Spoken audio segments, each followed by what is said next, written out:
Вопрос по обслуживанию домов в районе ДСК на улице Автодорожной будет решен в первом квартале наступившего года. Об этом сообщил глава города С.Н. Николаев на традиционном объезде проблемных точек столицы. Ряд домов после снятия с баланса компании ДСК остались без обслуживания. Трубы, канализации и отопления сковывает лед, а пространство под домами забито мусором. Было проведено 3 конкурса на обслуживание домов, однако ни одна управляющая компания не взялась за проблемные объекты.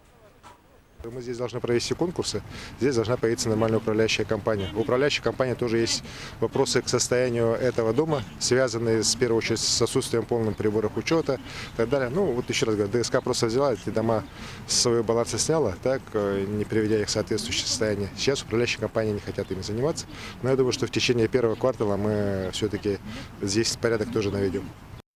35 научных работ якутских школьников примут участие во всероссийской конференции «Шаг в будущее». По традиции в начале года в Якутске прошел региональный этап научно-практической конференции.